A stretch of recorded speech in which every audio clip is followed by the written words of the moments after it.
ಸರ್ಪಕ್ಕೆ ಹೋಲಿಕೆ ಮಾಡಿ ನೋಡಿ, ಈಗ ಸನ್ಮಾನ್ಯ ರಾಷ್ಟ್ರೀಯ ಅಧ್ಯಕ್ಷರು ನಮ್ಮ ನಾಯಕರು ಇವತ್ತು RSS BJP ಭಾರತೀಯ ಜನತಾ ಪಕ್ಷ ಇವತ್ತು ಸಮಾಜದಲ್ಲಿ ಜಾತಿಗಳಲ್ಲಿ ಧರ್ಮಗಳಲ್ಲಿ ಒಡೆದಾಳುವ ನೀತಿಯನ್ನು ಅನುಸರಿಸಿ ಭಾವನಾತ್ಮಕ ವಿಷಯಗಳನ್ನು ಕೆರಳಿಸಿ ಇವತ್ತು ಬೆಂಕಿ ಹಚ್ಚುವಂಥದ್ದು ಅಥವಾ ಇವತ್ತು ಸಮಾಜ ಒಡೆಯುವಂತ ಕೆಲಸ ಮಾಡ್ತಾ ಇದೆ. ಅದನ್ನು ಖಂಡಿಸಿದ್ದಾರೆ. ಅದು ಸತ್ಯನೂ ಇದೆ. ಅವರು ಪ್ರಚೋದನೆ ನೀಡಿದ್ದಾರೆ. ನೋಡಿ, ತಾವು ಆಲೋಚನೆ ಮಾಡಿ. ಇವತ್ತು ಬಿಜೆಪಿಯವರು ಏನು ಜಾತಿ ರಾಜಕಾರಣ ಮಾಡುವಂಥದ್ದು, ಕೋಮುವಾದ ರಾಜಕಾರಣ ಮಾಡುವಂಥದ್ದು, ಇದು ಸಮಾಜಕ್ಕೆ ಒಳ್ಳೇದಲ್ಲ ಅನ್ನುವಂತ ರೀತಿಯಲ್ಲಿ ಉದಾಹರಣೆ ಕೊಟ್ಟಿದ್ದಾರೆ ಅಷ್ಟೇ. ಕಾಂಗ್ರೆಸ್ ಅವರು ದ್ವೇಷ ಭಾಷಣದ ವಿರುದ್ಧ ಬಿಲ್ ತರಕ್ ಹೊರಟವರು, ನೀವೇ ಹಿಂಗ್ ದ್ವೇಷ ಹರಡಿ ಮಾತನಾಡಿದ್ರೆ ಹೆಂಗೆ? ನೋಡಿ, ನಾವು ಯಾವುದೇ ರೀತಿಯ ದ್ವೇಷ ಮಾಡುವಂತ ಪ್ರಶ್ನೆ ಇಲ್ಲ. ಇವತ್ತು ನಾವೆಲ್ಲರೂ ಮೊಹಬ್ಬತ್ ಕಾ ದುಕಾನ್, ನಾವೆಲ್ಲ ಪ್ರೀತಿ ಕೊಡುವಂಥವ್ರು, ಪ್ರೀತಿ ಹಂಚುವಂಥವ್ರು. ದ್ವೇಷ ಮಾಡೋರ ಜೊತೆಯಲ್ಲೂ ಪ್ರೀತಿ ಮಾಡ್ರಿ ಅಂತ ಹೇಳುವಂಥವ್ರು ನಾವು. ಇವತ್ತು ಆ ನಿಟ್ಟಿನಲ್ಲಿ ಇವತ್ತು ನಮ್ಮ ಕಾಂಗ್ರೆಸ್ ಪಕ್ಷ, ನೀವು ಬಿಜೆಪಿಯವರು ಏನು ದ್ವೇಷ ರಾಜಕಾರಣ ಮಾಡ್ತಾರೆ, ಅವರು ಇವತ್ತು ನಮ್ಮ ದೇಶ ಪ್ರೇಮಿಗಳಲ್ಲ, ಇವರು ದ್ವೇಷ ಮಾಡುವಂತ ಪ್ರೇಮಿಗಳು ಅನ್ನುವಂಥದ್ದು ಹೇಳಿದ್ದಾರೆ. ಚಿಕ್ಕಮಗಳೂರಲ್ಲಿ ಮತ್ತೊಂದು ಕೇರಳದ ಹುಡುಗಿ ನಾಪತ್ತೆಯಾಗಿದೆ. ಚಾರಣಕ್ಕೆ ಒಂದು SOP ಮಾಡಬೇಕು ಅಂತ ಈಗಾಗಲೇ ಸೂಚನೆ ಕೊಟ್ಟಿದ್ದೇನೆ. ಆದಷ್ಟು ಶೀಘ್ರದಲ್ಲಿ ಆ SOP ಅನ್ನು ಮಾಡಿ ಅದನ್ನು ಜಾರಿಗೆ ತರ್ತೇವೆ. ಈ ಕೇಸ್ ಬಗ್ಗೆ ಏನು ಸಂಪೂರ್ಣವಾಗಿ ಮಾಹಿತಿ ನನಗೆ ಬಂದಿಲ್ಲ.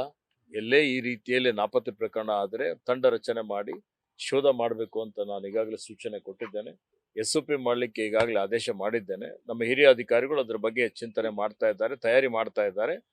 ಒಂದು 3-4 ದಿವಸದಲ್ಲಿ SOP ರೆಡಿ ಆದಮೇಲೆ ಆ SOP ಇಲ್ಲಿ ನಾವು ಅನುಷ್ಠಾನಕ್ಕೆ ತರ್ತೀವಿ.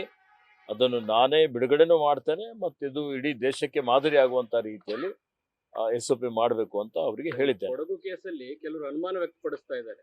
ಆಕೆ ಅಷ್ಟು ದಿನ ಇದ್ರೂ ಕೂಡ ಏನು ಅದು ವ್ಯತ್ಯಾಸ ಇರ್ಲಿಲ್ಲ, ಆಕೆ ದೈಹಿಕ ಸ್ಥಿತಿ ಇರ್ಬೋದು ಅಥವಾ ನಿತ್ರಾಣ ಆಗಿದ್ದಿರ್ಲಿ, ಆ ಥರದ್ದೇನಿಲ್ಲ, ಇದು ನಾಟಕ ಇರ್ಬೋದೇನೋ ಅಂತ ಕೆಲವರು ಅನುಮಾನ ವ್ಯಕ್ತಪಡಿಸಿದ್ದಾರೆ. ತನಿಖೆ ನಡೆಸಲಿ ಸರ್ಕಾರ ಅಂತ ಹೇಳಿ ಒತ್ತಾಯ ಮಾಡ್ತಾ ಇದ್ದಾರೆ.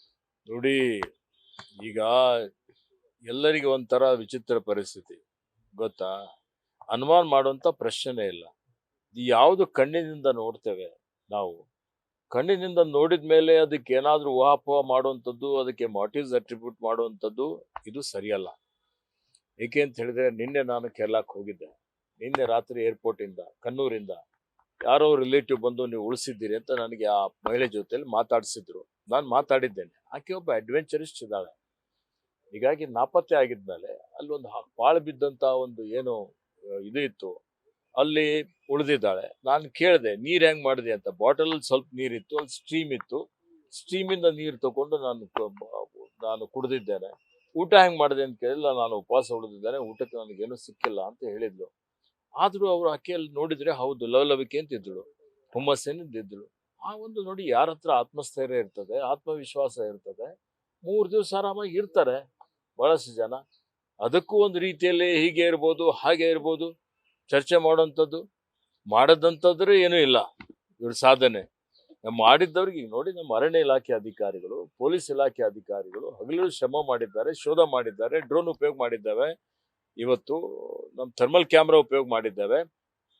ಕಾಲ್ನಡಿಗೆಯಿಂದ ಸಂಪೂರ್ಣ ಏನು ಚಾರಣ ಇತ್ತು ಆ 4 ಕಿಲೋಮೀಟರ್ ಆ ಕಡೆ ಈ ಕಡೆ, ಕೇರಳ ಕಡೆ ನಿಮ್ಮ ಮತ್ತೆ ಕೊಡಗು ಕಡೆ, 2 ಕಡೆ ಹೋಗಿ ತಪಾಸಣೆ ಮಾಡಿದ್ದಾರೆ, ಶೋಧ ಮಾಡಿ ಹುಡುಕಿದ್ದಾರೆ. ಅವರಿಗೆ ಅಭಿನಂದನೆಗಳು ಸಲ್ಲಿಸ್ಬೇಕು ನಾವು. ಆ ಮಹಿಳೆನೂ ಒಬ್ಬಂಟಿಗಳಾಗಿ ಅತ್ಯಂತ ಧೈರ್ಯದಿಂದ ಇವತ್ತು ಆಕೆ ಎದುರಿಸಿದ್ದಾಳೆ.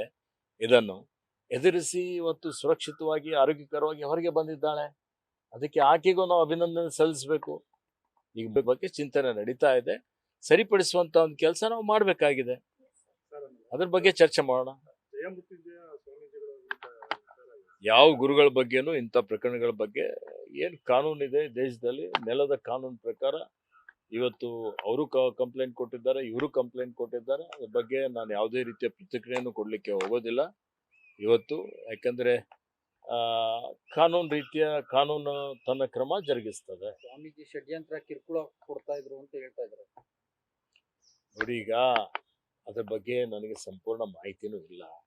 ಇವತ್ತು ಇಂಥ ಯಾವುದೇ ಪ್ರಕರಣಗಳಿದ್ದರೂ ಇವತ್ತು ಸಂಬಂಧಪಟ್ಟಂಥ ಪೊಲೀಸ್ ಇಲಾಖೆ ಇರ್ಬೋದು, ಅವರು ಇವತ್ತು ಇದ್ರ ಬಗ್ಗೆ ಕೂಲಂಕುಷವಾಗಿ ತನಿಖೆ ಮಾಡಿ ಇವತ್ತು ಅದ್ರ ಬಗ್ಗೆ ಮುಂದಿನ ಕ್ರಮ, ಕಾನೂನು ರೀತಿಯ ಕ್ರಮ ಜರುಗಿಸಬೇಕು.